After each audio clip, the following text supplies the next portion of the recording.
Hi everyone, welcome back to my channel and welcome to a new dragging video. Today we're dragging the pony Henny, aka the orange stallion, aka Big H Henny, aka 1837. I like giving brands names. I think it just takes the edge off following them because this brand is quite difficult and stressful to shop from, so I like giving them gangster rap names because I think it kind of puts some like levity and warmth in the air.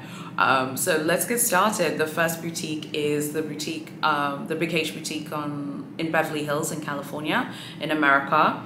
So the essay who worked today, I just want you to know you should never judge a person by his appearance. Those who wear cheap clothes doesn't mean that they can't afford products in the boutique. You don't need to be so rude. This isn't my first time I visited Big H. It was ridiculous for you to say there's no bags in our boutique. Please go to our website. How could you say, don't you know how to buy a bag online? You're just an essay, not a god. I won't say you are a, you know, he calls her the B word, so I won't say that. But you really make me sick. Finally, to end this story, I went to Chanel instead and purchased a bag for $700 more than the gift I firstly decided to buy for my girlfriend at Big H. Okay, and then the person actually puts a picture of the receipt of what they had spent of what they had spent at Chanel. So what they had spent at Chanel was $2,655.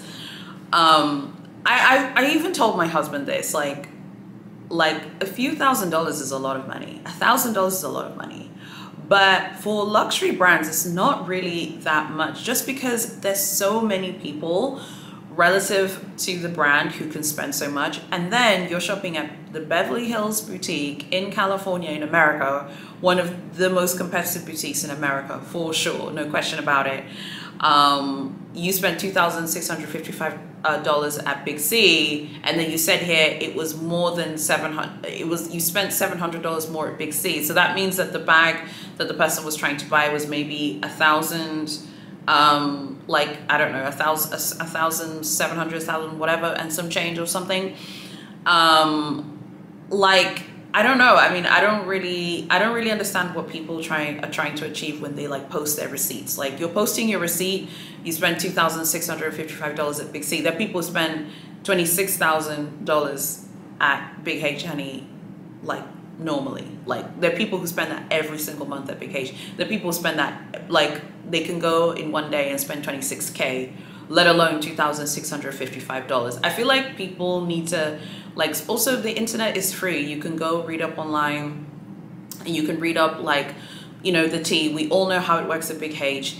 You know, he went in, he wanted to buy a bag for his girlfriend. That's not how it works at Big H. We know this. Again, please, no Pegasus unicorn saying my husband walked in and, you know, he didn't look nice and he didn't bring his bank card and blah, blah, blah. Please.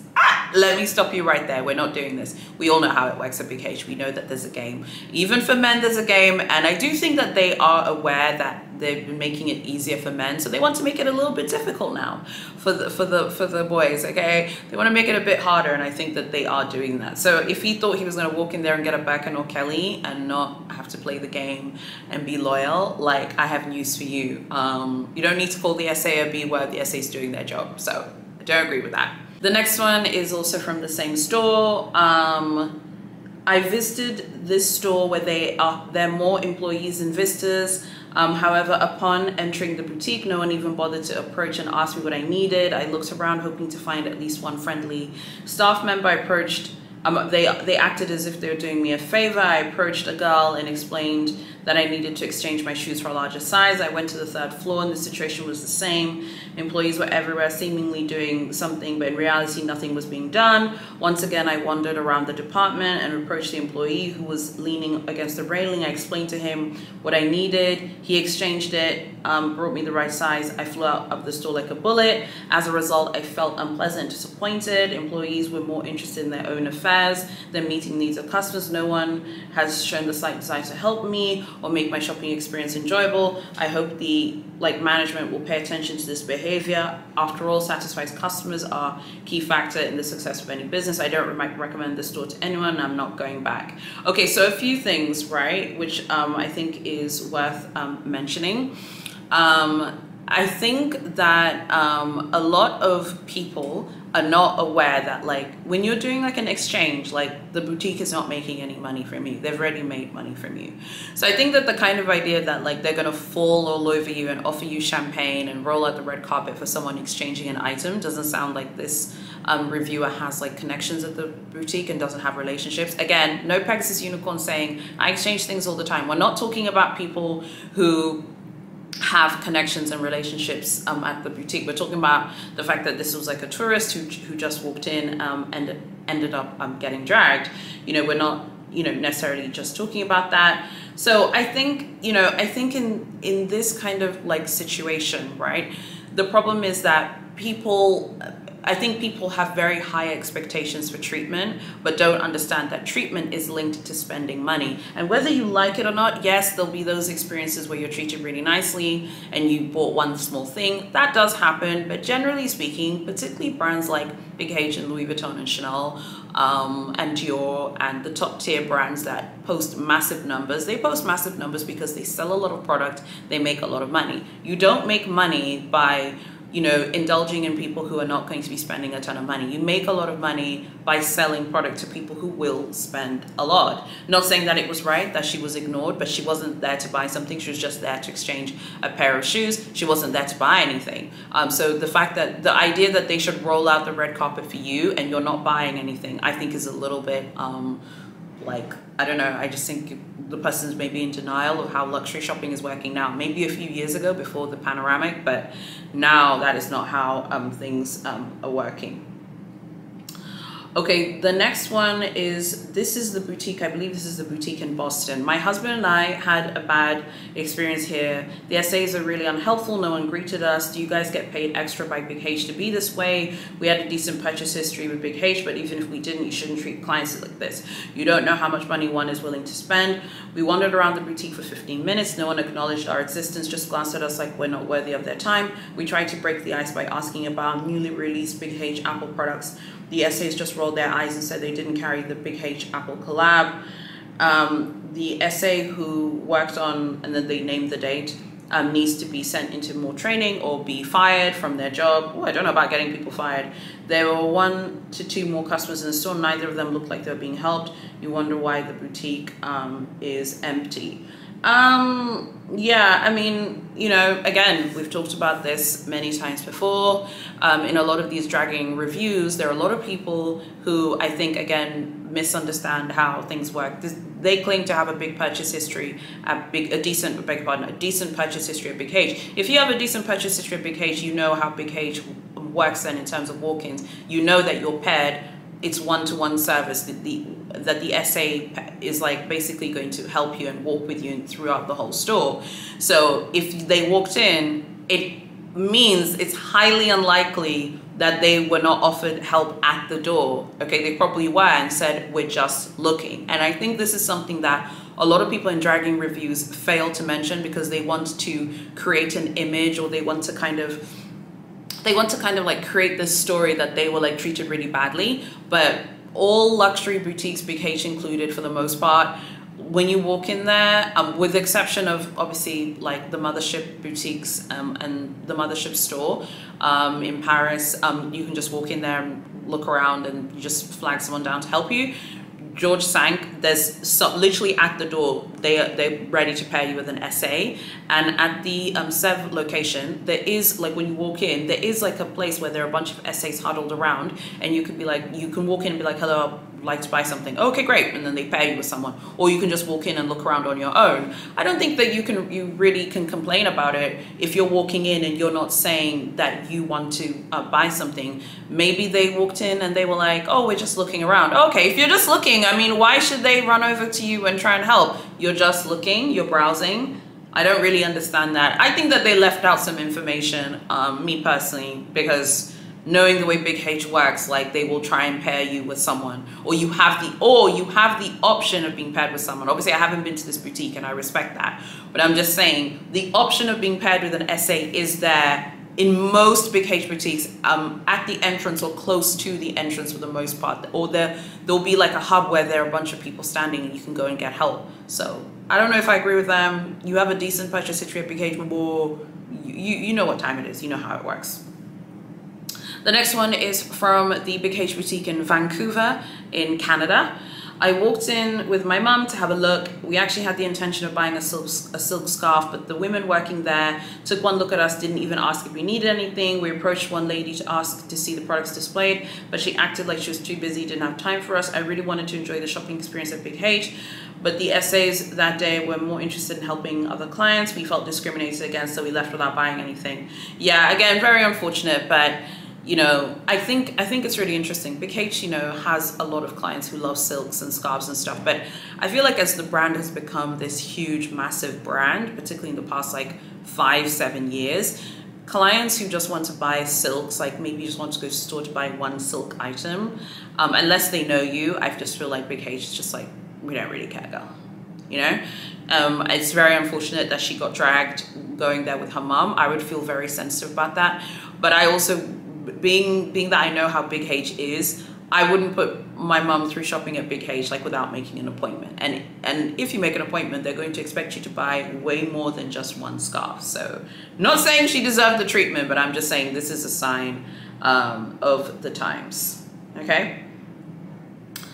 The final review is from the Toronto boutique for Big H in Canada. I recently visited the Toronto boutique in October. I've been a Big H customer for a few years. I don't live locally, so I can't visit the store on a regular basis, but I do try and pop in when I'm in the area.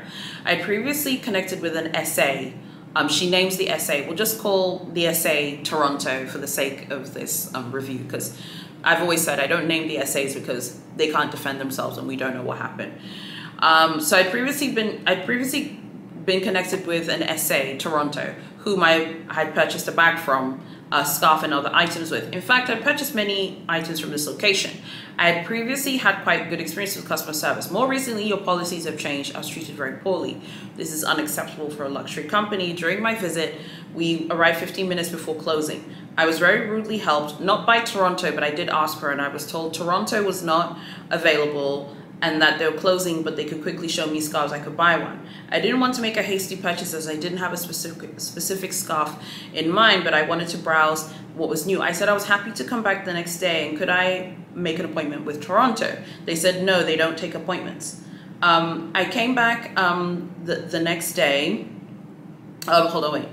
No, they don't. Okay. I came back the next day and walked through the front doors with no greeting. I browsed upstairs and actually saw Toronto upstairs. I greeted her and told her I tried to connect with her. She rudely told me, oh, we haven't been texting for years. I did ask her for a card, hoping to reconnect. She pretended to take my information, told me she would be in touch.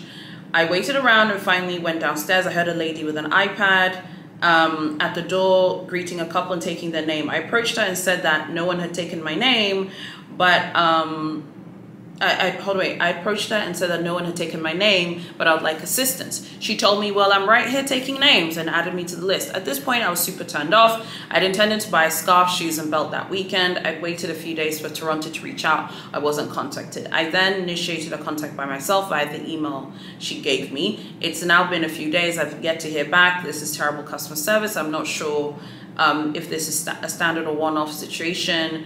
The judgment on staff based on my appearance and the fact that I was with my 2 daughters, either way, it's unacceptable. I'm so sad that Toronto and I had built up a rapport, and she's completely dropped me, treating me as if I don't exist. I'm also disheartened by the whole customer service as a whole. Unless you're a very wealthy regular to the store, in which case they'll provide you exceptional service. All right. So let's talk about this one. There's a lot to unpack in this one. This person's super detailed. So whenever there's like a very detailed review, I'm more inclined to believe it happened the way the person said. But first of all, there are a few things. First of all, I think actually if you have children, I think going in with children is not actually a bad thing. I actually think Big H likes to see children in the store. So I don't think the fact that she was with her daughters is why she got dragged. I don't agree with that at all. But I think that there are a few things that she did really wrong. First of all, she claimed that Toronto was her SA, but Toronto, you didn't make an appointment with Toronto before arriving. Second of all, you arrived 15 minutes before closing. Remember my story time when I got dragged at the Versace Avenue Montaigne Boutique, and I arrived there 40 minutes before the boutique closed, and they were so annoyed that I was there. You know, they really hate when clients come through the boutique, very close to closing time. I would recommend you don't shop at a boutique like even an hour before closing time. Like they really don't want to see clients there. Like they want to leave and go home. They're shattered and exhausted. The next thing is the fact that she walked in, is wandering around, looking around, saying she's not being helped. But like I told you, there was actually a greeter taking people's names at the door. So she either ignored that person or wanted to browse and look for Toronto, like the second time that she came around. And Toronto's saying like, hey, you know, we don't actually text, you know, like we don't text anymore or whatever. I thought that was a very strange comment for Toronto to say to her, but what I took that to mean is like she's not texting clients who are not spending a lot of money. It could be maybe for this boutique. Those of you who shop in Toronto, you can let me know. Are essays allowed to text customers? Yes or no? You can let me know. Or is it just email? Maybe that's what Toronto meant. But the feeling I get is that Toronto didn't want to deal with this customer because she didn't feel like the customer was spending a lot of money for her. The boutiques in Canada are famously competitive. The Toronto boutique, the Vancouver store. I've heard from a lot of Glamazons who shop in Toronto, Vancouver, and Calgary, and it sounds like it's a brutally competitive place to shop. There are a lot of top spenders. I don't know if like a scarf and a belt is like enough to stand out there. Me personally, I don't know, and that's what she said here, that she was looking to buy a scarf and a belt, and I think something else that was small. Again, not saying it's right, but I'm just saying she also made a lot of mistakes. It sounds like she was shopping at the brand for a while, lost touch with Toronto. Toronto moved on to more profitable customers. She comes back thinking she can be slotted in, and Toronto's like, actually no, compared to maybe, I'm just speculating here, maybe compared to people who are spending more, she didn't want to deal with her. Don't worry, I have been dragged and dropped as well by essays. I find it funny. I don't take it personally because I know it's business. It's not a personal attack against you. Once you spend a lot more, you won't get dropped. So when she references the fact that Toronto dropped her, I'm like, you got dropped, boo-boo, because you didn't spend that much money. It's okay. I'm sure we've all been dropped in some shape or form. It's not a personal attack against you. It's just the nature of luxury shopping in 2023. I'd love to know what you think about all of these dragging videos. Before we kind of just have a chit chat now, please consider subscribing. Follow me on Instagram, Haya Glams on Lux. I'm also on TikTok. I'm trying to be more serious on TikTok, so go find me over there as well. And yeah, tell me what you think about this. Look, I'm kind of smiling because I've been dropped by essays too, so it's not, don't think I'm laughing at her. I've been where she is, where you get dropped. But, you know, you can't take it personally. Don't take it personally. It's not a personal attack against you. It's just business. Frankly, I'm the same in my business. I only work with clients who like want to spend a lot on marketing. And the people who don't want to spend a lot on marketing, but in the hopes that later they will spend, yeah, I mean, it's not as exciting working with them. I'd rather work with clients who have more money to spend. It's not a personal attack against you. It's just business. But yeah, don't go 15 minutes before the boutique is closing. How about that? That is not a good idea. Let me know which one of these dragging reviews was your favorite. If you like these videos, make sure you like the video, obviously.